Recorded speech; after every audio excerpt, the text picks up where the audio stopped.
Have you ever wondered what it takes to not just grow older, but to stay strong, sharp, and full of life well into your 70s, 80s, and beyond? Imagine yourself not just marking the years on a calendar, but thriving past 100. Doctors and researchers have uncovered a truth that is both hopeful and alarming. Most people over 70 quietly let go of a few simple habits without even realizing it. And by doing so, they may be cutting more than a decade off their lives. A Harvard study that followed thousands of people for 20 years showed that giving up these habits could rob you of 12 precious years. On the other hand, keeping them alive in your daily routine can add decades of joy, energy, and purpose. The good news is that these aren't impossible changes. And it's never too late to start. In this article, we'll uncover 5 powerful behaviors that nearly every centenarian shares. The very things that set them apart from those who fade too soon. Blank. Blank. Habit 1. Lifelong learning. When most people picture growing older, they imagine slowing down, stepping back, and letting the younger generation take the lead. After all, by the time you're in your 70s, haven't you earned the right to simply rest and enjoy the fruits of your labor? But here's the surprising truth. The very people who thrive into their 80s, 90s, and beyond 100 rarely stop learning. They refuse to let their minds settle into comfortable routines. Instead, they lean into curiosity, pick up new skills, and challenge themselves in ways that most of society would say are too difficult at their age. This commitment to lifelong learning is one of the most powerful predictors of a long, healthy, and meaningful life. Picture Ruby, a 74-year-old grandmother whose story perfectly captures this lesson. Ruby had never been much of a tech person. She could answer a phone call, send a simple text message, and use her tablet to look at pictures of her grandchildren. But that was about the extent of it. One Thanksgiving afternoon, while sitting with her family, her teenage grandson showed her a little coding app on his laptop. With the wide-eyed wonder that only teenagers can carry, he told her, "Grandma, you could build your own app with this." Ruby laughed at first. Build her own app? She didn't even know what the word syntax meant. But something inside her sparked. Instead of dismissing the idea, she decided to try. Each morning, Ruby carved out just 30 minutes. She opened her laptop, poured a cup of coffee, and logged into online tutorials that started with the simplest lessons. She stumbled often. Error messages flashed across her screen, and at times she felt foolish, wondering why she was putting herself through this. But she kept showing up. Day after day, week after week, Ruby persisted. 2 years later, she wasn't just dabbling anymore. She had created a recipe organizer app that her children and grandchildren used every week to plan meals. It was practical, it was creative, and it was hers. More importantly, when her doctor ran routine cognitive assessments, the results were undeniable. Ruby's memory had sharpened, her reaction time had improved, and her problem-solving skills were stronger than ever. At 76, her brain function looked 20 years younger. Stories like Ruby's aren't just feel-good anecdotes. They are living proof of a scientific principle called neuroplasticity, the brain's ability to form new pathways and strengthen connections at any age. Think of your brain as a city filled with roads. Every time you learn something new, it's like building a brand new highway. The more roads you build, the smoother traffic flows, and the easier it becomes to reroute when one path gets blocked. This is how lifelong learners stay mentally sharp, while others who fall into routine see their roads crumble from lack of use. Now, lifelong learning doesn't mean you need to enroll in a university course or bury yourself in textbooks. What matters most is novelty and challenge, the willingness to stretch your mind beyond what feels comfortable. And there are so many joyful, practical ways to do this. For instance, one of the most accessible and rewarding ways to spark new neural pathways is to learn a musical instrument. Imagine sitting at a piano, gently pressing the keys until a familiar tune emerges. or strumming a guitar and feeling the vibration resonate through your chest. Even if you practice for just 15 minutes a day, you are activating parts of your brain responsible for memory, coordination, and creativity all at once. It doesn't matter if you never play a concert. The simple act of learning, of letting your fingers stumble and improve little by little, is like sending your brain to the gym. Perhaps music isn't your passion. Maybe your heart is drawn to the tactile, grounding experience of mastering a craft. Pottery, woodworking, quilting, and knitting. All of these bring together hand-eye coordination, spatial awareness, and creativity. Each stitch, each carved groove, each brushstroke demands your full attention. Over time, the act of shaping something with your own hands strengthens both mind and body. The bonus? You end up with something tangible to share with your family. Whether it's a knitted blanket for a grandchild or a handcrafted table for the kitchen. Another powerful avenue for lifelong learning is to study a new language. Many older adults think it's too late to take this on, but research says otherwise. Language learning is one of the best exercises for the brain because it activates multiple regions simultaneously, including memory, problem solving, and emotional processing. Bilingual seniors have been shown to delay the onset of dementia by up to 5 years. And of course, in today's world, it's impossible to talk about lifelong learning without mentioning the chance to explore technology. For many older Americans, technology feels overwhelming, even intimidating, but when you lean into it, it can open doors you never imagined. Learning to navigate video calls means seeing the face of a grandchild across the country. Experimenting with social media might reconnect you with long-lost friends. Even trying out new apps can keep your mind agile and plugged into modern life. The key isn't to master every device or platform, but to embrace the challenge, the same way Ruby did with her coding project.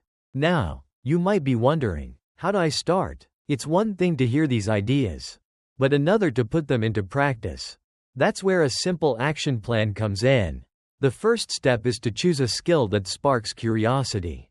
Don't pick something just because you think it's good for you. Pick something that excites you. Next, commit to short daily practice. 15 to 30 minutes a day is enough to make real progress. The brain responds to consistency far more than intensity.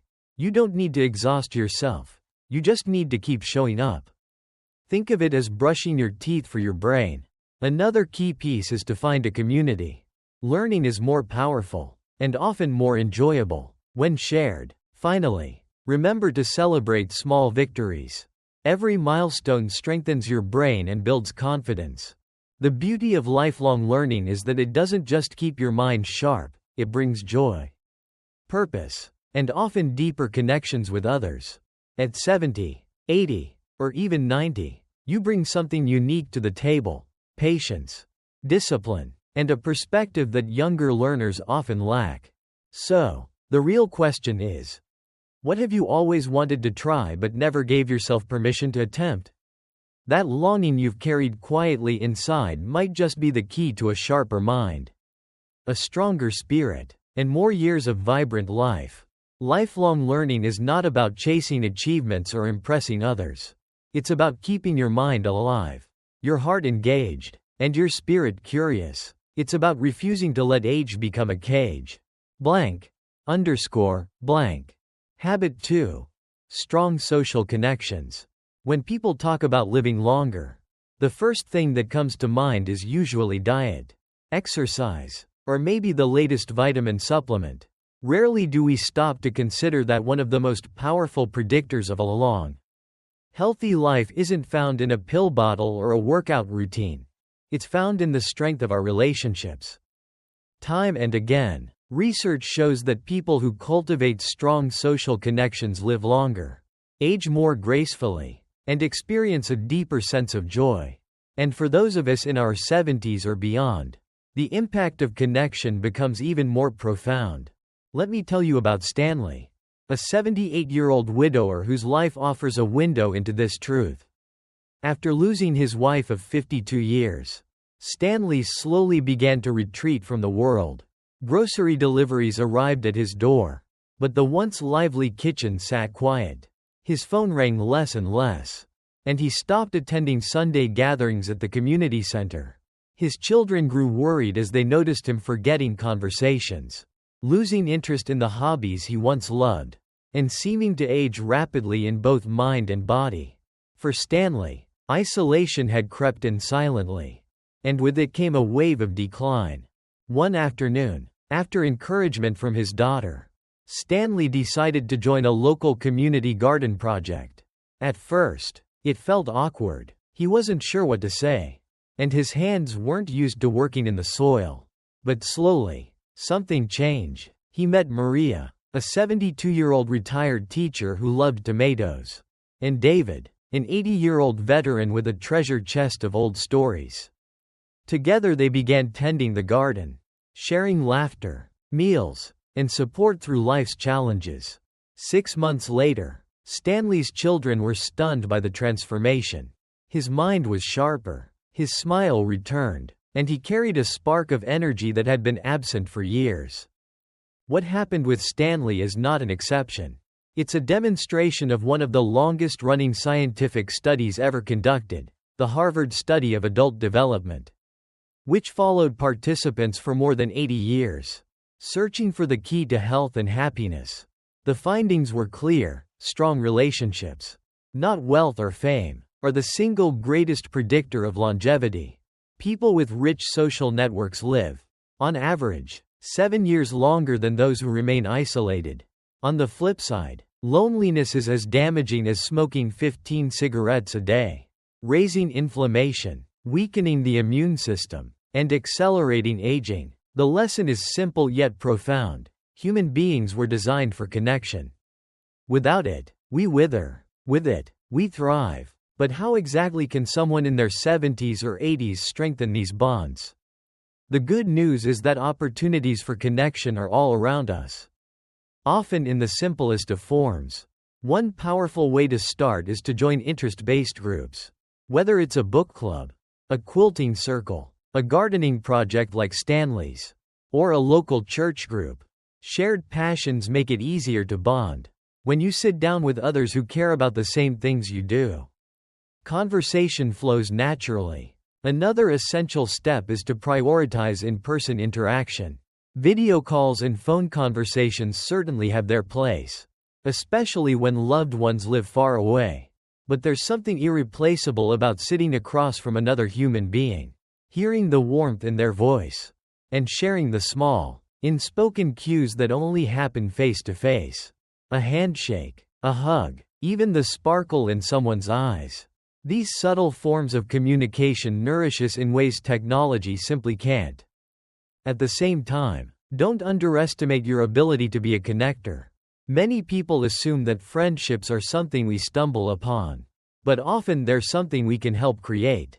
You might introduce two neighbors who've never met, or bring together friends from different parts of your life. Acting as a bridge between others not only strengthens your network, but creates ripples of connection that benefit everyone involved. Building strong relationships also requires us to practice active listening. Ask thoughtful questions. Remember the details people share about their lives. Follow up on something they mentioned weeks earlier. These small acts show others that you value them deeply. For older adults, this habit not only strengthens bonds but keeps the mind active, sharpening memory and empathy. There is also something remarkably enriching about choosing to embrace intergenerational friendships. While spending time with peers is valuable, building connections with younger generations adds vitality and perspective. Younger friends or family bring energy, new ideas, and a different outlook on life. Meanwhile, your wisdom, patience, and experience enrich their journey. Of course, in today's world, many connections are maintained digitally. Learning to use technology wisely can be a gift rather than a burden. The key is balance. Use technology to enhance real connection, not to replace it. A heartfelt phone call is better than silence. But if you have the chance to meet face to face, take it. The truth is, it's never too late to build new friendships. Many centenarians report forming some of their most meaningful relationships in their 70s and 80s. Loneliness might feel like a heavy shadow. But the moment you take a step toward connection, whether it's joining a group, calling an old friend, or introducing yourself to a neighbor, you begin to push that shadow back. As you reflect on your own life, ask yourself, who fills my days with laughter? Who listens when I need to share a burden? Who challenges me to keep growing? These are the people worth investing in. And if you feel your circle has grown smaller with time, remember that new connections are waiting, sometimes in the most unexpected places. Strong social connections don't just add years to your life. They add life to your years.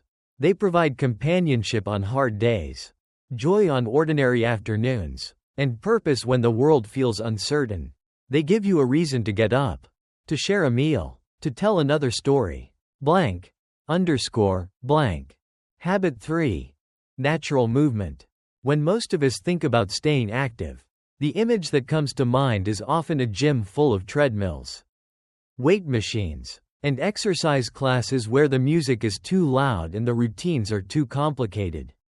For people in their 70s or 80s, that picture can feel not only intimidating but exhausting. The truth is, many of the longest living people in the world have never owned a gym membership. They don't train for marathons or spend hours lifting heavy weights. Instead, they simply weave movement into the rhythm of their daily lives. They walk, they garden, they cook, they play with children, and through these natural everyday activities, they keep their bodies strong and capable well into their 90s and beyond. Take Carmen for example, an 83-year-old woman who has never once followed a structured workout plan. She doesn't have exercise equipment tucked into her garage or a closet full of yoga mats. Yet, when you meet her, she is spry, flexible, and full of energy that puts people decades younger to shame. Her secret is simple. She never stopped moving as part of her normal life. Carmen tends a large vegetable garden, walks to the market each day instead of driving, takes the stairs whenever possible, and often helps care for her great-grandchildren. When a neighbor needed help moving furniture, she was right there, lifting and pushing with a strength that startled everyone. Carmen is living proof that natural movement is not only sustainable, but it is life-giving. What researchers have found in so-called blue zones, areas of the world where people frequently live past 100, is that natural movement is part of the culture.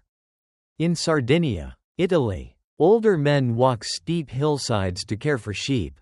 In Okinawa, Japan, women tend their gardens daily and practice Tai Chi. In Nicoya, Costa Rica, elders chop wood, cook from scratch, and stay physically active until their final years. None of these activities would be labeled as exercise in the modern sense. But they keep muscles engaged, joints mobile, and hearts strong. So what does natural movement look like in our own lives? Especially for those of us in our 70s and 80s? The good news is, it doesn't require moving to a hillside in Italy. It starts with the smallest choices, repeated day after day. One of the simplest changes you can make is to walk for errands. Instead of always hopping into the car, consider which places you can reach on foot. Walking not only improves circulation and keeps your joints mobile, but it also clears your mind. Another small but powerful habit is to take phone calls standing or pacing. By simply standing during conversations, you keep blood flowing, improve posture, and add minutes of light activity throughout the day. Over a week, those minutes add up, and over a year, they can mean a tremendous difference in overall mobility. Whenever possible, choose to use stairs rather than elevators or escalators. Stair climbing is one of the most effective and natural ways to build leg strength and cardiovascular health. Even a single flight taken daily strengthens muscles and bones, while improving balance. Over time, those small efforts become reserves of strength that help prevent falls. One of the greatest risks older adults face. For many people, one of the most joyful ways to move naturally is to garden or do yard work. Gardening engages nearly every part of the body. Bending to plant seeds, stretching to prune, Carrying soil or watering cans, it provides a workout disguised as a hobby. Even household chores are an underestimated form of movement. When you clean your home, you're not just tidying up, you're strengthening muscles, improving flexibility, and keeping joints limber. Cooking is often viewed as a task of necessity, but when you cook from scratch, it becomes a form of natural movement. Chopping vegetables, stirring pots, and kneading dough, these motions keep your arms, shoulders, and hands active. They also keep you on your feet, shifting weight and balancing naturally. Perhaps one of the most delightful ways to weave movement into daily life is to play with grandchildren. Children have a way of pulling us into action, chasing them around the yard, lifting them onto swings, or crawling on the floor to build towers of blocks. These moments of joyful movement not only strengthen muscles but also deepen bonds across generations. And who says exercise can't be fun? Simply turning on your favorite old song and choosing to dance to music while doing chores or cooking can bring energy and joy. Dancing elevates the heart rate, improves coordination, and lifts the spirit. Balance, too, is critical in later years. Taking time each day to do balance exercises can make a dramatic difference in preventing falls. Something as simple as standing on one foot while brushing your teeth, or walking heel to toe across the living room, trains the body to stay steady. Finally, natural movement builds what experts call functional strength, the kind of strength you need for real life. It's the strength to carry groceries into the house, to lift a laundry basket, or to rise from a chair without using your hands. Functional strength doesn't come from machines at the gym, it comes from daily practice in ordinary activities. When you begin to see movement as something woven into the fabric of life, it no longer feels like a chore. That shift in mindset changes everything. It allows activity to feel purposeful and enjoyable rather than forced. Some people live in neighborhoods where walking to the store is easy, while others may have mobility limitations that require creativity. The important thing is to adapt to your circumstances and to keep moving in ways that make sense for you. Think of the difference between two 80-year-olds. One spends most of the day sitting, watching television, occasionally getting up only when necessary. The other takes short walks, tends her garden, cooks meals from scratch, and plays with her grandchildren on weekends. Both are the same age, but their bodies, minds, and spirits tell two very different stories. One is slowly losing independence, while the other is thriving, full of energy and purpose. The difference isn't luck, it's the accumulation of small, daily choices. So as you reflect on your routine, ask yourself, where can I add movement without adding pressure? Could I walk to the nearby store instead of driving? Could I stand up when I talk on the phone? Could I dance a little while making dinner? Each of these choices builds health, resilience, and independence. The lesson of natural movement is simple yet powerful. You don't need fancy equipment, intense routines, or special memberships. What you need is the willingness to keep moving, to embrace life's tasks as opportunities, and to find joy in the simple act of using your body. Just as Carmen demonstrated, these small habits add up to extraordinary vitality. Blank. Blank. Habit 4. A strong sense of purpose. When people retire, many imagine a life of endless leisure. Long mornings with coffee, afternoons spent watching television, and evenings free of responsibility. At first, that freedom feels like a dream. But for many, the reality is different. Without a sense of direction, the days begin to blur together. The hours feel empty, and the spark that once fueled life begins to dim.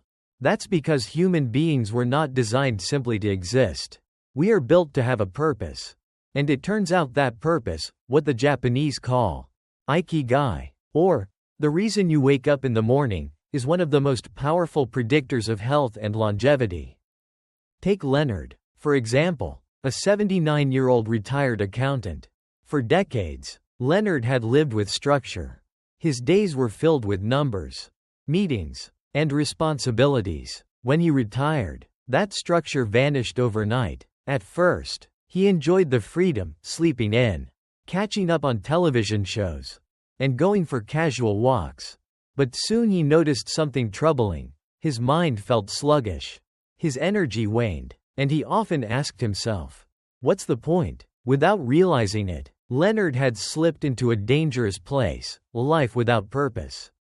Then one day, a neighbor mentioned that the local elementary school was looking for volunteers to help children who struggled with reading.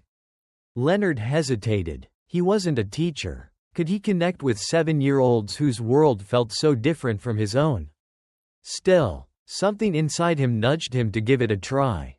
On his first day, Leonard met a young boy who was struggling with the alphabet.